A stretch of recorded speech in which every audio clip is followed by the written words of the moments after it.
Hi,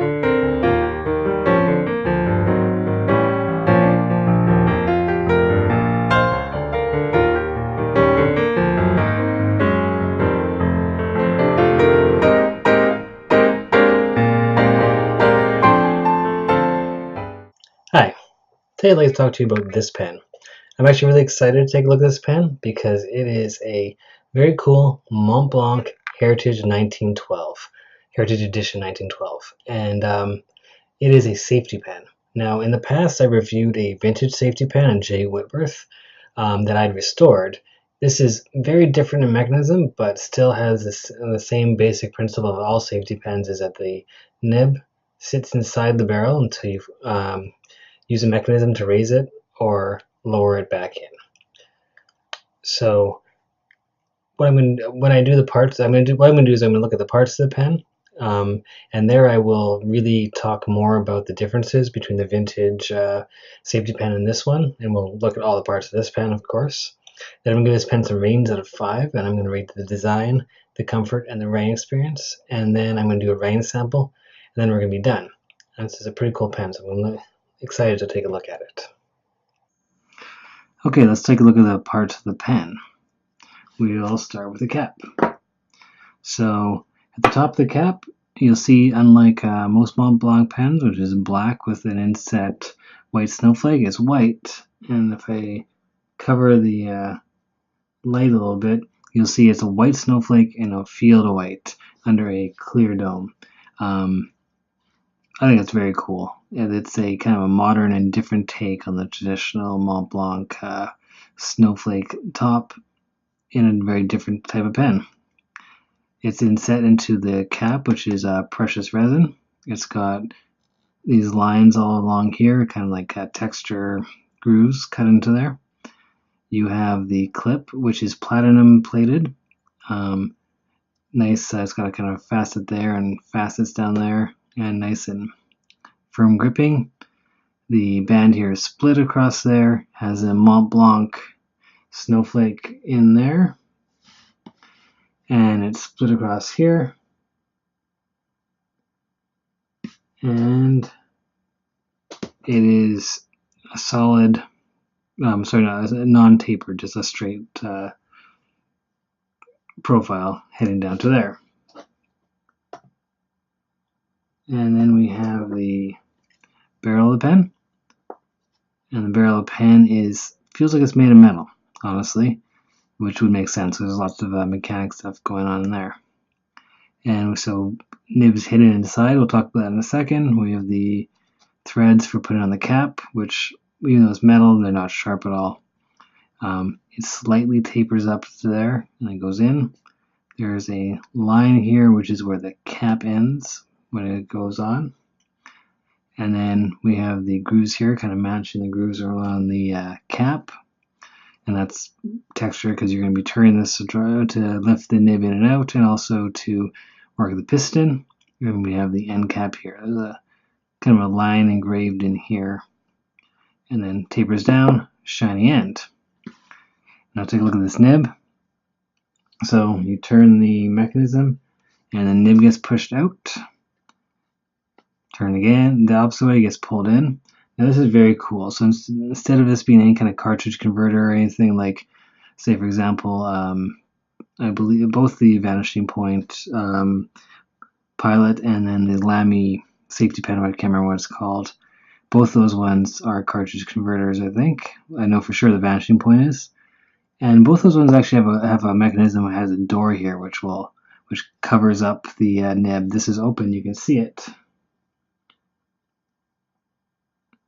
Which makes it very different. But also what's different is, so not only does this mechanism push the nib in and out, but if you pull that out like that, you've activated the piston, and then that's how you draw the ink in and out. So there's actually a piston filler as well, which is very cool. I think it's kind of a fascinating engineering feat. Now let's take a look at the nib. And the nib is, this is 14 karat gold. It is rhodium plated. It has a broad nib on this one, and it's a nice, very broad nib. It's got the slit down, and the breather hold is a perfect triangle, so it's not a circle, it's not a half moon, it's a triangle. It says 4810, has a Mont Blanc snowflake. It says 14K AU 585, 14 karat gold. And underneath there's a oval inside, looks like SPB, I think. It's really hard to see what it says inside there. And underneath that it says Mont Blanc. So it's not a huge nib, if you take a look at it, which makes sense because it's going in and out and you can't have a giant nib. But really nice to write with. You'll see in the writing sample, it is pretty good. So anyways, those are the parts of the pen. Oh, I was going to mention how it's different than the vintage. So the vintage safety pen, you can watch a video or just I can show you now. When you pull down the nib, it would sit inside and then be floating in, or not floating, but just like sunk into all the ink that was dumped in. And if you were to tilt your pen like this, all the ink would pour out, and the cap would go on and seal that, so you would not make a mess. And then when you push it out, the nib pushed up against the top here, creating a seal, so the ink would flow out through the pen. So when you went like that, it wouldn't dump everywhere. So it's a very different setup, but also very cool. And that's a classic vintage way of looking at it. And this is a modern pen. Anyway, so what we're going to do now is give this pen some ratings of 5, rating the design, the comfort, and the writing experience, then a writing sample, and then we're done. So those are the parts of the pen. Let's give this pen some ratings out of 5. For design, I'm going to go straight there, and I'm going to give it a 5 out of 5. There's very little, actually there's nothing that I don't like about this pen. It is beautiful. The silver, well, it's actually platinum plate, and the black gets me every time. I like silver color with black better than like gold black. I always have. The snowflake and the white field, the slight iridescence to that, the clear dome over top. It looks really sharp. The nib with the rhodium plating is the silver and the black again, looks great. And then the fascinating mechanism inside, so the safety pin and how you engage the piston for the piston filler, all of that is just clever. The engineering is so well thought out and works really well. Everything about it, really like it, design wise. Comfort, I'm going to give it a 4 because even though it is quite heavy, it's quite comfortable. I wouldn't give it a 5 because I think that writing for a really long time, I might find it too heavy, frankly. But for the amount of time I've been able to use it because I borrowed it, really nice. And then writing experience, I'm going to give it a 4 again. Not a full 5 because I have had a couple of issues with hard starts, not very often, but just because they exist, it can't get any higher than a 4. But when it is writing, it writes really smoothly, really nice to write with. I actually kind of enjoy. And so those are the ratings. Alright, let's take a look at the writing sample. Alright, so this is the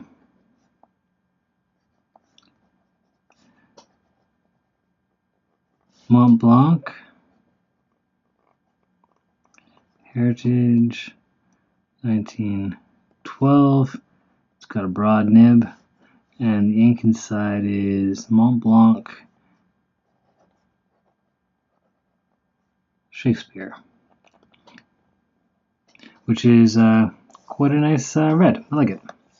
So let's do some writing.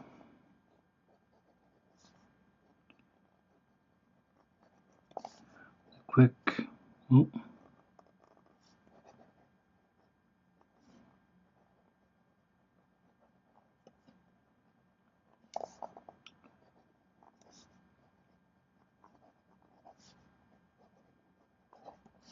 So quick brown fox jumps over a lazy dog. Now that's pretty good. It kind of had a hard start there, but I think I just wasn't really holding the pen right. There's no real section per se to this pen, so feels a little different in the hand. Not in a bad way, but it's just you're kind of aware that it's a different kind of pen. Nice and heavy though. Write quickly, see if it keeps up.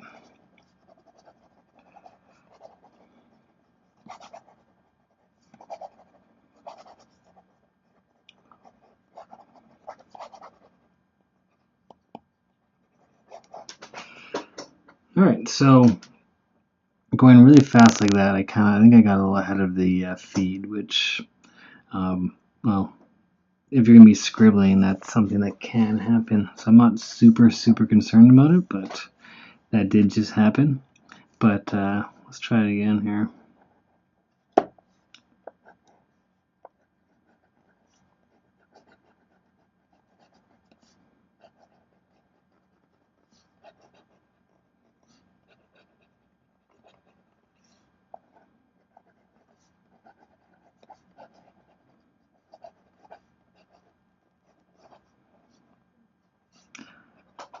Yeah, it's actually really nice to write with. It is very smooth,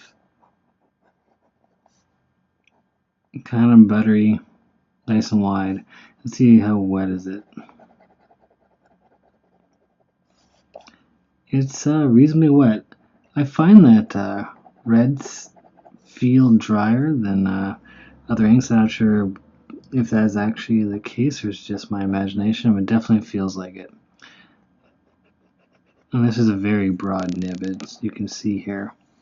And let's see, is it flexible at all? I'm not really going to push this in any way because it's not my pen, but yeah, there is definitely given to this 14 karat gold nib. I wouldn't really refund it because one, you would never want to do that to a pen, and two, it doesn't really need it or anything. Yeah, so let's see, draw a little picture here. Probably just going to draw some eyeballs on some sort of monster, which they normally go to. Yeah, so I'm really happy to have gone to try this pen. It's fascinating. The mechanism is cool. The engineering is awesome. Let's give this a beak. And so I really appreciate it being loaned to me by a family member, which is what happened there.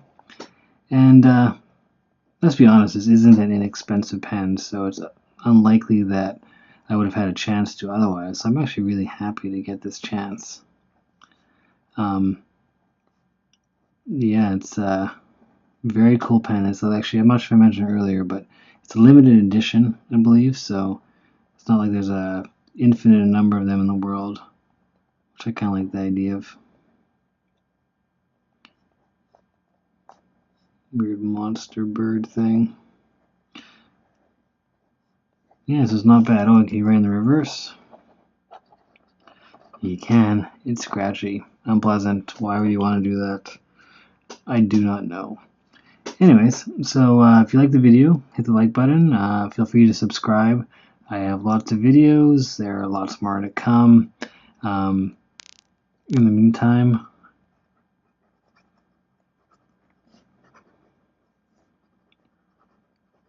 thanks for watching, and